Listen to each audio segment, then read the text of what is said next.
გამარჯობა, მივესალმებით ჩემს გამომწერებს. მინდა დღეს ჩავერთო ძალიან მნიშვნელოვანი საკითხით ამ ვიდეო ლაივში და ვინც უყურებს ახლა ამას გააზიაროს და ვინც მოგვიანებით ნახავს, მოგვიანებით გავრცელოს ეს ვიდეო. ეს საკითხი ეხება საქართველოში ადამიანებით ვაჭრობის თემას. აი რა ბიზნესი აქვს ქართულ ოცნებას აწყობილი. სხვათა შორის მინდა გითხრათ, რომ ეს არ არის მათი დაწყებული ბიზნესი, მაგრამ ისინი ძალიან კარგად აგრძელებენ ამ თემას. ფაქტები ყველაფერი რა თქმა უნდა იქნება სახელებს გვარებს გავაჟღერებ და მე მინდა რომ დეტალურად მიაქციოთ ყურადღება სქემას, დანაშაულებრივ სქემას, ვინ ტრიალებს ამაში და რა სანათესაო ჯგუფები არის დაკავებული აი ამ ბიზნესით და თქვენ ვერ გაიგებთ აქ რა ქართული ოცნება მარტო ყოფილი ხელისუფლების წარმომადგენლებია მარტო ვინ არის კერძო პირებია მარტო ფაქტია რა მოქმედებს სერიოზული კარტელი ჯგუფი რომელიც ძალიან სერიოზულ ფურს მუშაობს და აკეთებს ადამიანის სისხლზე და ხორცზე ეს არის საერთაშორისო წესით აკრძალული ბიზნესი რომელიც ნარკოტიკზე იარაღის გაყიდვაზე მეტი უფრო საშინელი დამანგრეველი ამაზრზენი საქმეა მაგრამ დღევანდელ ხელისუფლებას და დღევანდელ შინაგან საქმეთა სამინისტროს ეს არაფერში არ ადარდებს, ეს არის ისეთი ფული, რომელიც არსა და არ ჩანს, ეს არის შავი ფული, რომელიც არსა და არასდროს არ ითულება და რომელიც ყოველთვის გამოყენებულია ძალიან ბინძური საქმეებისთვის. რა არის ჩემო კარგებო, იცი? მოდი ყველაფერს დავარქვა თავისი სახელი და საქართველოში რო სამშობიაროდან ბავშვები იკარგებოდა ყველა მიცით.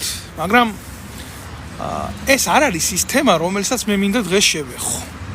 ეს ცალკე უბედურებაა კიდე და ესეთი რაღაცეები ხდება ისეთ ქვეყნებში და ისეთ ადგილებში, სადაც გავრცელებულია ფორმა ასეთი გახრწნილების და ეს არის მეორე სამყაროს ქვეყნები, ნაკლებად განვითარებული, სადაც კონტროლი ნაკლებია, სადაც შეიძლება ესეთი თემები მოხდეს როდესაც იწყება უკვე ამაზე ლაპარაკი, ისინი ეძებენ აღნიშნული სამალავისთვის აბსოლუტურად სხვა ფორმებს და ესეთი ფორმები საქართველოში არის მონახული, მაგალითად როგორც არის უკანონო სუროგაცია.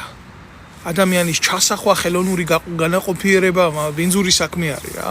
და არ მინდა ახლა თლად დეტალებში გავყვე ახლა ეგ სამედიცინო თემით როგორ ხდება, სად რომელ ქვეყანაში დაშვებულია, რომელ ქვეყანაში არ არის დაშვებული ამ ყველაფერს მე თუ მკითხავთ შეიძლება მხოლოდ იმ კუთხით კონდეს გამართლება თუ ადამიანს შვილი არ აყავს და სამედიცინო მიმართულება ეხმარება ამას უნდა აწესრიგებდეს კაცო კანონი და უზარმაზარი დაკვირვების და უზარმაზარი კანონის ლუპის ქვეშ უნდა ხდებოდეს გამადიდებელი შუშის ქვეშ იქ რაღაცა არ გაიპაროს იქ რაღაცა არ მოხდეს ზოგადად ეს ჩარევა ადამიანის სხეულში ესეთი ბიოინჟინერი ძალიან სენსიტიური საკითხია და მით უმეტეს როცა ამას ვიღაცა ბიზნესად იყენებს ხო აქ პატარა საკითხები არ არის ჩემო კარგებო აქ ძალიან ამაზრზენი საკითხებია ამ საკითხებთან მიმართებაში მე არასოდეს არ განმიხორციელებია საქართველოში ვერ მოვიტყუები ამას მონიტორინგი მაგრამ ვინც აკეთებდა ამ საქმეს ვინც ავლენდა ესეთ კრიმინალს და სხვათა შორის პირდაპირ მაშინ არ იყო ეს რაღაცა ვიღაცის პადლის ქვეშ არ ხდებოდა ამას აკეთებდა ოფიციალური კლინიკები საქართველოში და ადამიანი რომელიც ამ ყველაფერს ამხელდა თამარ ხაჭაპურიძე და ამხელდა როგორც პროკურატურის დონეზე საპარლამენტო ტრიბუნის დონეზე ზუსტად იმსეთ საქმეს აკეთებდა როგორცაც მე ოღონ მე შეერაღებული ძალების მიმართულებით ვაკეთებდი ამ საქმეს და ის იყო ორიენტირებული აი ამ მიმართულებით რომ ამბობდა რომ საქართველოში ჩამოდიან უცხოეთიდან არატრადიციული წყვილები უკვეთავენ ადამიანებს არჩენენ ამ ეგრეთ წოდებულ ჰოსპიტალებში ხდება ჩასახვა ბავშვების და შემდეგ გაყვანა ხდება აი ამ არატრადიციული წყვილებიდან საქართველოში გაჩენილი ბავშვების რომლების დედებიც არიან ქართველები და ამაში ტრიალებს უზარმაზარი ფული და რა თქმა უნდა ეს ხდებოდა შინაგან საქმეთა სამინისტროსი და პროკურატურის ნებართვით და მთელი დოკუმენტაცია აქვს ამ კაცს წარდგენილი საბუთებით ბავშვების სახელებით გვარებით და იმდენად ამაზრზენი მასალა არის რომ ამას მე რო ჩავხედე აი გული შემიწუხდა მოკლედ აი თურმე რამხელაზე შეიძლება საქართველოში მიუშვან აი ეს ამაზრზენი საქმიანობა რა. შედეგებს აი ამ ყველაფრისას არასდროს არ დაუყოვნებია ეს ქალბატონი მის ოჯახთან ერთად დღეს არის პოლიტიკური დევნილი ინგლისში, იმიტომ რომ მას დაესხნენ თავზე, ის დააპატიმრეს ქვეყანაში და ვიღაცა ხულიგანი ტიტუშკა კი არ დასხმია თავზე, დაესხა საქართველოს უზენაესი სასამართლოს ერთ-ერთი წევრი. სახელი და გვარი ახლა ზუსტად არ მიწერია, ამათ იდიოტების სახელებს და გვარებს რა დაიმახსოვრებს, მაგრამ დეტალები მაქვს და გამოტანილი მაქვს 1000 ჯერ მაქვს გამოტანილი საჯაროზე, თავიანთი ფაქტებით და მტკიცებულებებით და ამაზე არაერთი სიუჟეტია კაცო მომზადებული და დაესხა ვის იცი? ხაჭაბურიძეს კი არ დაესხა ამ ხალხს, მის არასრულწლოვან შვილს დაესხა თავზე. ეს არ არის პირველი შემთხვევა. და ბავშვს მიაყენა ფიზიკური დაზიანება. რო გამოიძახეს პოლიცია, დაადასტურა პოლიციამ, რომ ბავშვი იყო და მცირეწლოვანი იყო დაზარალებული, ხო? ნაცვლად იმისა, ამის წინააღმდეგ მომხდარიყო, ამ ეგრეთ წოდებული მოზამართლის წინააღმდეგ მომხდარიყო სამართლებრივი სანქციის გატარება, მოკიდეს ხელი ამ ცოლ-ქმარს და წაიყვანეს ციხეში, წინასწარ დაკავების საგანში. ესე იგი ჯერ ამხელა სტრესი თვითონ ამ ოჯახისთვის, მერე ამხელა სტრესი იმ ბავშვებისთვის რა და ზოგადად მთელი სისტემისთვის და სამართლისთვის. ახლა მე ამას რატო ვეხები, იცი, რომ თქვენ წარმოდგენა გქონდეთ, როგორ იქცევა სისტემა, როდესაც მიადგები აი ამ შავი ფულის ოფშიაკს რა, თავარ წყაროს. ხო და ეს ქალი პირდაპირ აჯდა აი ამ თავარი წყაროს როგორ გითხრათ, ხუმელს და პირდაპირ აკრობდა იქ მიმდინარე ცეცხლს და ვინ აპატიებდა ამას, ამ საცოდავ გოგოს პირდაპირ ვიტყვი, ამან მოისპო საქართველოში თავის ცხოვრება. პირდაპირ ვიტყვი ამას, იმიტომ რომ ქმარი აფხაზეთის ომის ვეტერანი. ვიღაცა კი არ იყო, ვიღაცა აი პაცანი ბიჭი, ჰაი დაიმაი, ნაომარი ჩვენი ქვეყნის გულისთვის. ოფიციალური სტატუსით საქართველოს ტერიტორიული მთლიანობისთვის მებრძოლი ბიჭი. რა უქნეს, იცი, როგორც ხულიგანი ისე შეაგდეს იმაში, რა ქვია, კამერაში. მერე ქმარი გამოუშვეს და დაუწყეს ვაჭრობა. თუ უნდა მის ცოლს გარეთ ყოფნა რომ გაჩუმებულიყო. ძალიან დიდი და ბინძური ამბავია. და ამ საკითხზე რატო ვლაპარაკობ ახლა? დიღომში, ვაკეში, ვარკეთილში, რაც ქართულმა ოცნებამ დაიკავა კავშირი ჩინეთის კომუნისტურ სახალხო რესპუბლიკასთან, ჩინეთიდან დაიწყო არალეგალური ემიგრანტების შემოსვლა და გახადეს იქ უკანონო სუროგაციის ცენტრები. ვინ მოიკითხავს ხალხო? ხალხმა ჩინური არ იცის. ყვითელკალიანების ბიზნესი აქვს ჩამოყალიბებული, იქ ტაილანდელები ჩამოდიან, იქ სხვადასხვა ადამიანები ჩამოდიან და მთელი უბედურება რა არის, იცი? ვიღაცა მალხაზ შაიშმელაშვილი, მე როგორც მოვიკვლიე და დავადგინე ეს ამბავი, მიაქციეთ გვარს ყურადღება, ეს არ არის ჩვეულებრივი გვარი.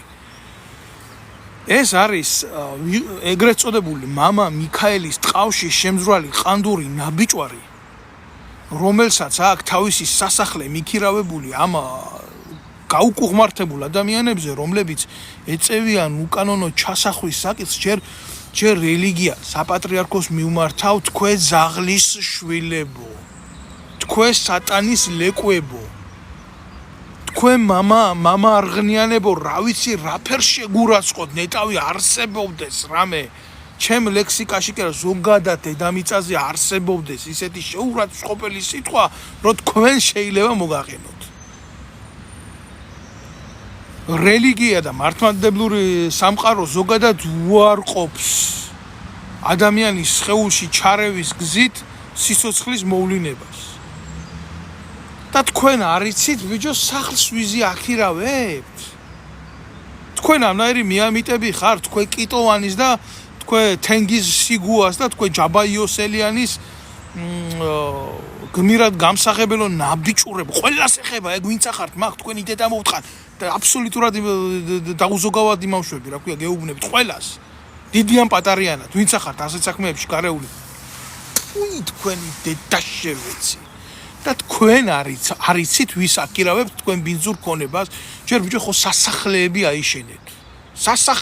აიშენეთ და მე აკირავებთ ამ ქონებას ისეთი საქმიანობისთვის რომელიც პირდაპირ ეშმაკზია სულმიყიდული რა ვიცი რო ჩახედოთ იმ იონეს გამოცხადებას ხელოვნური განაყოფიერებით მოვა ანტიქრისტეო და აი ასეთ რაღაცეებზე გაქვთ მიყიდული სული და ეს მალხაზ შაიშმელაშვილი ვინ არის ეხლა ეს მალხაზ შაიშმელაშვილი რა არა ქართული ტომის ნაძირალა რომელიც საპატრიარქოში არის შემძვრალი და ვისი ნათესავია იცი აი მირაკლი შაიშმელაშვილის ნათესავია ეს ნაბიჭვარი რომელიც თავდაცვის სამინისტროში ბავშვების წამებას ხელს აფარებდა და 1000 ჯერ მიტყვია მე ეს მერე გახარიამ გადაიყვანა შინაგან საქმეთა სამინისტროში შინაგან საქმეთა სამინისტროდან მფარველობდა აი ამ სუროგაციის ბიზნესს მფარველობდა 1000 სიმახინჯეს კომატოზურ მდგომარეობაში აგდებდა ხალხს პირდაპირ ახდენდა ეგრეთ წოდებული გეგმების შემუშავებას როგორ უნდა დაერბია ხალხი მერე გაიპარა ეს ნაბოზვარი ამერიკაში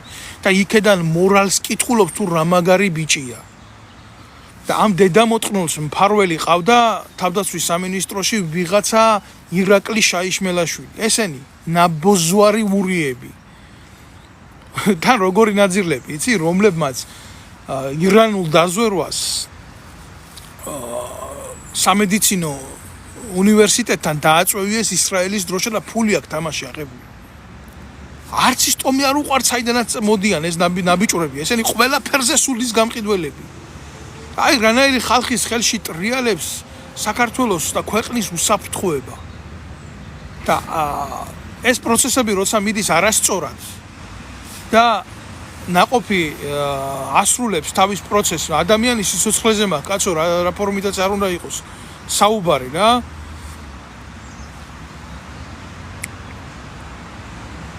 უკანონოდ გარდაცვლილი მოშობიარებ სხეულები რომლებიც გარდაიცვლებიან ხო აი ამ ნაზირალის სახლში მიდის მათი ჩასვენება მიწაში აი ამ შაიშმელაშვილის მალხაზ შაიშმელაშვილის ეს დასაპატიმრებელი და ანაფორა გასახდელი კი არა ამას ეს ანახავია ადგილზე და დედაქ მოსათხნავი ამ დანაშაულებრივ ჯგუფს ამას არ უნდა ახლა ბევრი ლაპარაკი რა აი რას ახალისებს შინაგან საქმეთა სამინისტრო საქართველოში, რას ახალისებს უშიშროების სამინისტრო საქართველოში და არ მალავენ ისინი კაცო ვინ ჩამოდიან. ჩინეთი არის დიდი სახელმწიფო მრავალი მილიონი ანი სახელმწიფო მოთხოვნები აქვს ძალიან ბევრი მიმართულებები აქვს ძალიან ბევრი და მათთვის რაღაცა საქართველოში რომელიღაცა სოროში ადამიანის შექმნა მის ქვეყანაში ჩაყვანა მისი დაექსპერიმენტება ფინანსურ პრობლემებს ნამდვილად არ წარმოადგენს და ფიზიკურ პრობლემებს ამ ყველაფერში არ უქმნის საქართველოს ხელისუფლება. ჩინეთში ეს აკრძალულია, კაცო. ჩინეთი, თქვენ რა გონიათ, ჩინეთი როგორი სახელმწიფოა? როგორი სახელმწიფოა ჩინეთი, აი გეკითხებით. კორუფციის გულისთვის იქ არის სიკვდილით დასჯა. ესეთი საქმიანობებისთვის ამხელა მილიონიან სახელმწიფოს იქ რო არ არსებობდეს კანონი და სამართალი, ვინ რას გაპატიებდა, როგორ შეინარჩუნებდა. სისხლიან ტერორზე დგას იქ კანონი. ქართული ოცნებასავით კი არ არის ეს ყველაფერი. ზე სახელმწიფოა ჩინეთი, რომელსაც ამერიკას ეშინია და ამერიკის ეკონომიკას ეშინია ჩინეთის. და ჩინეთი დაუშვებს ესეთ რაღაცას საკუთარ ქვეყანაში არასოდეს. ჩინეთში ესეთი რაღაცა არ მოხდება კერძო კოოპერატივების დონეზე ყოველ შემთხვევაში რა. და ამათ რა აქვს აქ გახსნილი? ამათ რა აქვს გახსნილი?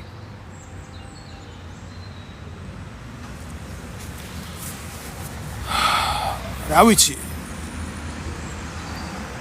სქემა არის ძალიან მარტივი რა. საქართველოში ეს მოღალატეობრივი დანაშაულებრივი ჯგუფი, რომლებსაც აქვთ ქსელი, რომლებიც არის კარტელი, ვაჭრობს ადამიანის სხეულებით რა. ძალიან დიდი ბიზნესია. ძალიან დიდი ბიზნესია. და ეს შეიშმელაშვილები, მე ახლა არ გამიგოს არავინ ცუდად რა. პატიოსან შეიშმელაშვილებთან საქმე არ მაქვს, მაგრამ ეს მალხას შეიშმელაშვილი, ირაკლი შეიშმელაშვილი, ეს გიორგი შეიშმელაშვილი. ესენი არიან ყველა სისხლის სამართლის დამნაშავეები და ეს არ არის შემთხვევით ერთი გვარის წარმომადგენლები რა. აი აქ სერიოზულად ნამუშევარი უცხო ქვეყნის საგარეო დაზვერვას. და ეს ხალხი თანამდებობაზე იყვნენ და ეს ხალხი მფარველობდნენ აი ასეთ სისაზიზღრეებს საქართველოში და მერე გამოვლიან და იტყვიან რომ ეს დამთხევა ჩვენ ერთმანეთის ნათესავები არა ვართ, ჩვენ უბრალოდ იდეოლოგიურად უჭერთ ერთმანეთს მხარს და ასე შემდეგ და ასე შემდეგ. სერიოზულ პრობლემაშია მთელი ერი და მთელი ქვეყანა და ყველას ვთხოვ ვინც არის ელემენტარულად პატიოსანი ადამიანი დარჩენილი რა. ნუ გაჩუმდება ამაზე. ნუ გაჩუმდება თუ არა საქართველოს დაგვიდგება ისეთი დრო შეიძლება თქვენი შვილები დაიჭირონ და ისინიც კი გაყიდონ ნაწილებად. მალე შეიძლება ამაზეც გადავიდნენ ეგენი. საქართველოს დღევანდელ ხელისუფლებას აქვს სრული ინფორმაცია ამ შაიშმელაშვილების მოქმედი ბანდის შესახებ.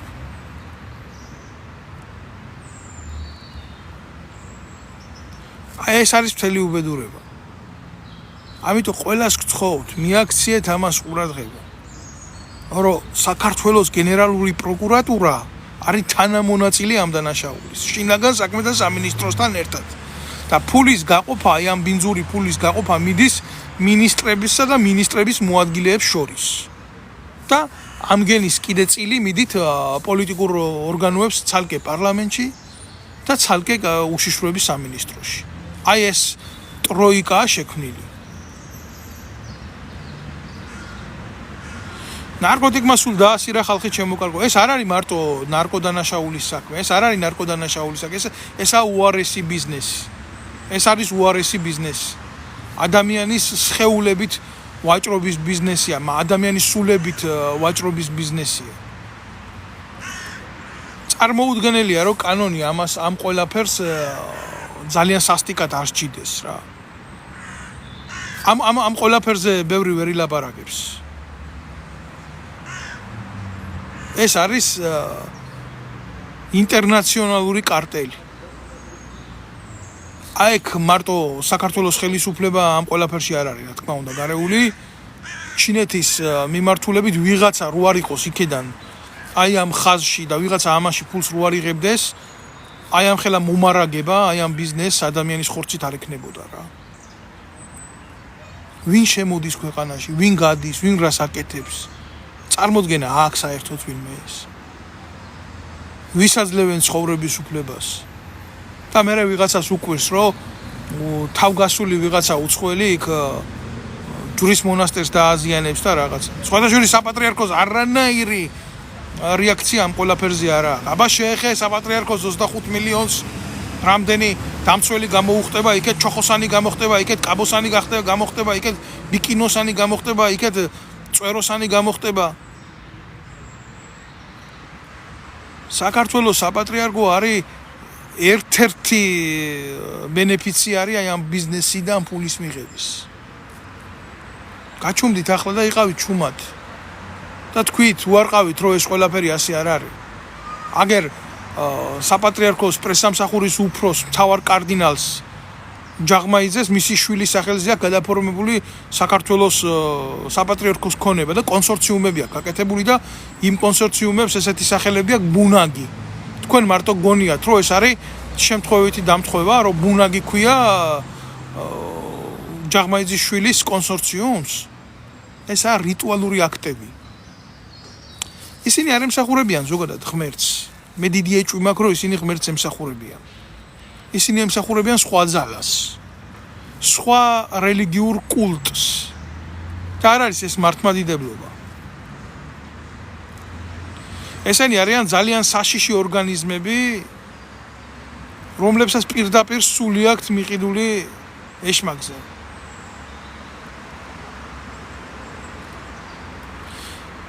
მე არ ვიცი ჩემო კარგო სტალინი და ჰიტლერი ჭირდებაო ქვეყანას იმის გულისთვის რომ ქვეყანაში გქონდეს წესრიგი სტალინის და ჰიტლერის ნატრობა არ არის აუცილებელი. იმისთვის რომ წესრიგი გქონდეს ქვეყანაში ელემენტარული საჭიროა საკუთარი პასუხისმგებლობების აღება. თქვენ როგორ გონიათ საბჭოთა კავშირი რო დაინგრა და ესეთ რაღაცას ადგილი ქონოდა საქართველოში მოსახლეობა რას იზამდა ლინჩის წესით გაასამართლებდა ყველა სად არის ცნობიერება საზოგადოებრივი ინდონეზია განეიტრალებული და ინდონეზია გარდაქმნილი ასე გიქნია მაგ რა ატომური ბომბი გააკეთეთ უგინდა საქართველოში პრეტენზია არ ექნება აბსოლუტურად არავის ოღონ პირად სივრცეში არ გადახვიდე ვინმესი და ოღონ ვიღაცის პირადი კეთილდღეობა არ შეზღუდო და ქვეყანას მას მოსწყნია დედისტრაკი რა 60 მილიონი აქვს ახლა ადრე 25 იყო მჯერა ძმაო მჯერა რატომ მეტი არ აქვს ეს ოფიციალურად რაც აქვს და ამის გარდა რასაც იღებენ საქართველოს საპატრიარქოს დაუყოვნებლივ უნდა გაუჩერდეს ყველანაირი საზოგადოებრივი დაფინანსება დაუყოვნებლივ ეს არა მტრობა ეკლესიის მიმართ თუ ხუროთ მოძღვრებათა ნაგებობებს თუ მნიშვნელოვან კულტურულ მემკვიდრეობებს აქ მოსავლელი მისახედი ხო ეს გააკეთოს კულტურის სამინისტრომ ამ დედამოწყნულ ხანდურებს ამოუღეთ საზოგადოების ფული ჯიბიდან ამ მოღალატეებს შექმნან ქვეყანაში ისეთი სასულიერო ღირებულებები რომ საზოგადოებას თვითონ გაუჩნდეს მათი დაფინანსების სურვილი დასაწოვებები არიან გერა სარზე არიან კაცო გასასმელები აბა თქვენ რა გონიათ ქუსლები რო დააჭრა ვახტანგ გორგასალმა რატო დააჭრა ყოველ დროში იყო ესეთი გარყვნა და ამიტომ დააჭრა უტირა ყოფის ღმერთი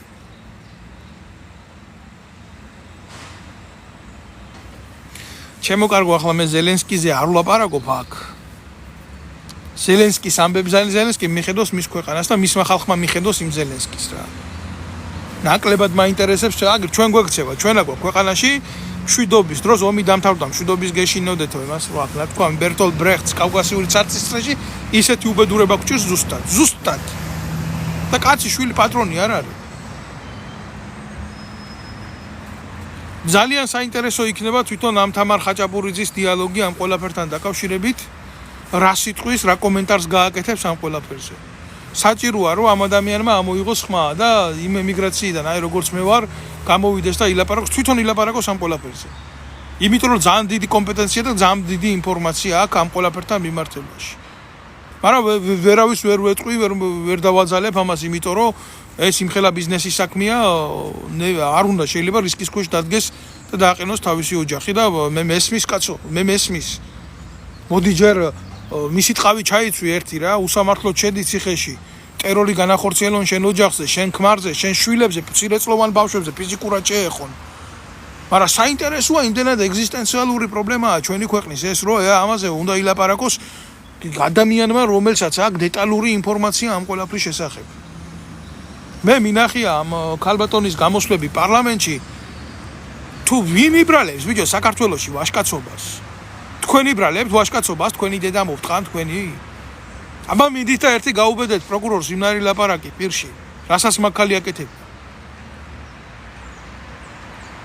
მე კიდე ვიტყვი რომ აი მე ასეთი ფორმის გამოსვლები საქართველოში არ მქონია იმიტომ პარლამენტში ერთხელ ორჯერ რო შემიშვეს მეორედ აღარ მესამე და მეოთხედ აღარ შემიშვეს იქ რო ამ თავდაცვის და უსაფრთხოების კუთხით რაღაცა მეთქვა და ამათთვის კონკურენცია მემალებოდნენ პარლამენტში ეს არ ვიცი ეს გოგო ისე მოხდა ამ პროკურორის წინ რომ ადგა და ყველაფერი პირში დაახალა ვინ აპატიებდა ამას რო არ მოკლეს ეთყობა მადლობა უნდა თქვას მაგრამ იმდენად აუცილებელია ეს ეგრეთ წოდებული ჭორვიზიები როა და პოლიტიკური ტრიბუნები ხან რურუების ხან ეგრეთ წოდებული ტელევიზიების ხა საზოგადოებას ნაკლებად აკდობა ამათ მიმართ ეს უნდა ილაპარაკოს ამ საკითხის შესახებ უნდა ილაპარაკოს ისეთმა ადამიანმა ვისაც აქვს სიღრმისეული დეტალური ინფორმაცია დიდი სიამოვნებით მოვისმენ ასეთ რაღაცებს იმიტომ რომ ფაქტია რა ვისაც ნამუშევარი აქვს ამ საკითხებზე იმიტომ რომ ფაქტია რა რომ საქართველოში აი ეს ადამიანის ხორცის ბიზნესი არსებობს კაცო ჰე კაცებო იმას სააკაშვილის ძუკნას სანდრუნგს რო უძახოდით სანდრა ყასაბი სანდრა გასაგებია ის კი ყველაფრის მკადრებელი იყო და ვიცი ჩვენ ციხეებში ორგანოებს რო აჭრიდით პატიმრებს და 1000 უბედურებას აკეთებდით და ვიღაცა ორგანო რო დაჭირდებოდა რაღაცა უცხოეთში ადამიანს, ჯერ ტუბერკულოზით აავადებდით ადამიანს და მერე იქ მიდიოდა ქირურგიული ჩარევები ციხეში და ამოკვეთა და ისე სხვადასხვა ორგანოების გაყიდვა და აბა რა მიცვალებული თუ მოკვდა ის უნდა გაიხახოს და ისე უნდა ჩაბარდეს პატრონს და ორგანოები მიდიოდა იქ შაუბაზარს. ვიცით ეს ასე რო იყო და ქართულმა ოცნებამ რო შეგინდოთ. ეს საქმე ვიცით, მაგრამ თქვენც რო გაქვთ ხორცის ბიზნესი? ახლა დავარქვათ ბიძინა ივანიშვილს, ბერა ივანიშვილს, დუტა ივანიშვილს, უტა ივანიშვილს, გვანცა ივანიშვილს.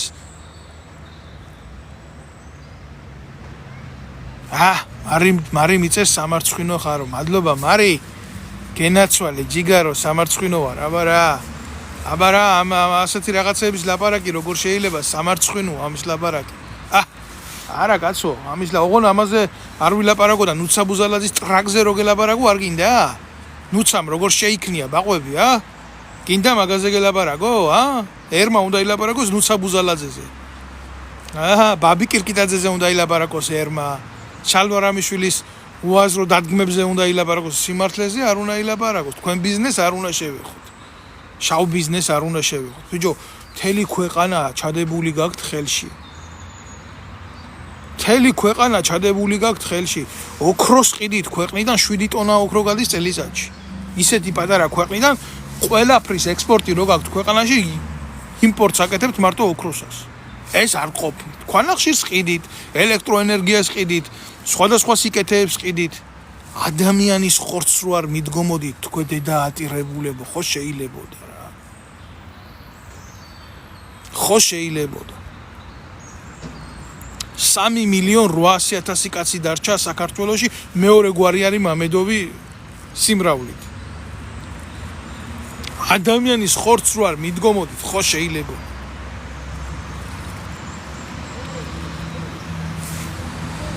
ეთყობა არ შეიძლება. დავასრულე ეს გამოსვლა და ყველას ვთხოვ რომ ვინც უყურებს, ვინც უსმენს, გადააზიაროს და მიაწოდოს სხვასაც ეს ინფორმაცია. 1000 ფორმით ამათ მოწოდებული ეს ინფორმაცია ვერ უჭრი ამ ვიდეოებს, ვერ ვამონტაჟებ, ვერ ვდებ, იმიტომ რომ იბლოკება მერე ეს გამოსვლები რა. იბლოკება ეს გამოსვლები, იმიტომ რომ ძალიან დიდი შეტევა კიბერ დარტყმები არის ჩემ გვერდზე, რომ ესეთ რაღაცაზე აი სანახაობრივად და ვიზუალურად ისინი უფრო ფაქტობრივია, მაგრამ როგორც კი ამას ვაკეთებ, ეგრევე მოდის და მითიშავენ გვერდებს და ეს არ მინდა რომ მოხდეს, იმიტომ რომ ავად თუ კარგად ამათ წინააღმდეგ მე მოქმედებ ამ ინფორმაციებით bis გაჟღერებით. ქართულ კოცურო ოცნება, თქვენ ქართული არაფერი არ გაქვთ რა. აუცილებლად მოგეთხოვებათ ამის გულისთვის. და აუცილებლად ამოტივტივდება ეს საქმეები ზევით.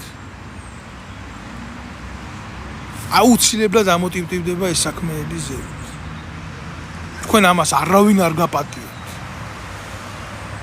თქვენ სისხლიანო ნაძირლებო. თქვენ ახართ საერთაშორისო დამნაშავეები. всё. Finita la comedia, დავასრულე.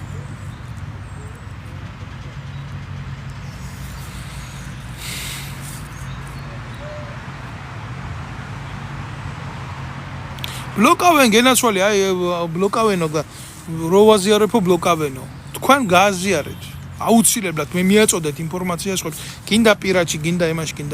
საქართველოში არ არსებობს არც ერთი პორტალი, სადაც ინფორმაციას განათავსება. არც პირდაპირ ვიტყვი აგერ. არც ჟურნალისტური, არც პრესის მიხედვით, არც მედია საერთოდ მკვდარია. თუ ვინმე ბლოგერი რაღაცა სიმართლეს იტყვის, კიდე იმას შეიძლება მოусმინო ადამიანმა. და დაბლოგავს და გამოთქვამს თავის ასწორე.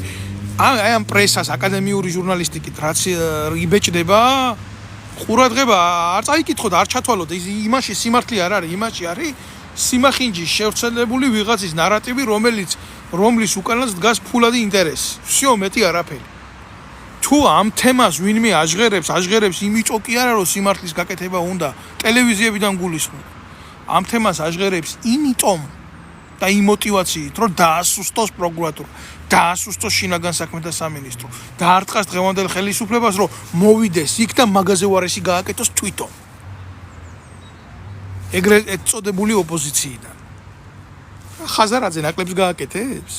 ცოცხლად უტირა ხალხს დედა სახლები კარები წაართვა. ადამიანის ძვლებზე აქვს ბიზნესი გაკეთებული. ტიპი რომელიც ამაზე მოაწერს ხელს, იმას არ მოაწერს, იმაზე არ და ხელოვნებას და ლიტერატურას ეფარება უკან. და აფინანსებს ისეთ ხელოვნებას და ისეთ ლიტერატურას ბოდიშით და მამაკაცის სასქესო ორგანოზე როა და ქალის საშოზე როა ლაპარაკი და მათ სექსუალურ კავშირებზე და ასე შემდეგ. თანაც ვულგარულად ბინძურად გადმოცემული, რომ რაც შეიძლება მეტი დააზარალოს ქართული ფსიქიკა, ქართული კულტურა, ქართული მორალი, რომ მე აი აქედან განაყოფიერებულმა და გაბჟნილმა საზოგადოების ცნობიერებამ სიბილწით არ მოიცალოს აი ესეთი საკითხებისთვის, როგორცაც ესენი ჩადიან მე ირიბი გზით. ჰიბრიდული ომის სპეციალისტები გამოვლიან ეს ნაბოძვარი შაიშმელაშვილები დაიწყებენ რაღაცას ქადაგებას. აი რა არის ამათ ჰიბრიდული ომის შედეგი? კომპლექსური უბედურება ჩვენ რაც გვჭირს. მე რაზე უნდა ვილაპარაკო, ჯიგრებო? რაზე უნდა დავჯდე და რაზე უნდა დავიწყო ინფორმაციის გადმოცემა, როდესაც თავს და ბოლოს ვერ ვნახულობ უკვე. არ მეშინია, ირა, არა, ჩემო კარგო, რატო არ მეშინია? მე დიდი ხანი გადავლახე შიშის ზღვარი. და მე ამგენმა ჩემთვის ცუდი რაც იყო გასაკეთებელი მაქსიმალურად გააკეთეს. ერთადერთი რაც შედარჩათ ეს არის, რომ მესროლონ და ყველა მიცის რომ მფარველობა მაქვს მიღებული საფრანგეთის რესპუბლიკიდან. მე რომ ესრულონ, უნდა ესრულონ საფრანგეთის სახელმწიფოს. უბრალოდ არ აწყობთ ამ ეტაპზე თუ არა საქართველოში რო ვიყო, ამას გააკეთებენ. ხო დამესხნენ თავზე. ხომ კლავდნენ ეს დედაატირებულები დღისით მზისით, თურმე კამერებში ინფორმაცია წაიშალა თბილისის ცენტრში პლეხანოვზე და ახლა მე რამდენჯერ უნდა ვილაპარაკო ჩემ დავდასხმაზე. ჩემზე კი არა, ზოგადი საკითხია ეს, პიროვნული საკითხი კი არ არის.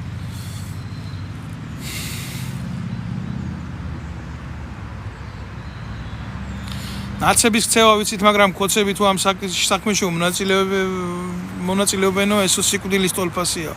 სიკვდილის ტოლფასია, ძმაო, მონაწილეობენ კი არა პირდაპირ ვენით აქ, ასე აქვს გახსნილი ეს ამ ბიზნესზე თემა და აზიან თემას. და კომპლექსური თემაა ესა ჰიბრიდული ომის შედეგი საქართველოში. მაგარი მოწყვლადი სერიოზული ხალხია ამ ყველაფერში ჩარეული. მარტო ექიმები და მარტო მედიკოსები დარჩენილი უსამსახუროდ და ზოგი ლიცენზია წართმეულები კი არა. ცალკე სამართალდამცავები, ცალკე მომარაგების სპეციალისტები და ცალკე ვინ. ცალკე ეგრეთ წოდებული ნაბიჭვრები, ცალკე კილერები, ყველა ამ ბიზნესში ტრიალებს. სერიოზული ფული იშოვება ამ ბიზნესში. და სამღვდელოება. საპატრიარქო. იღებთ ხო მილიონებს?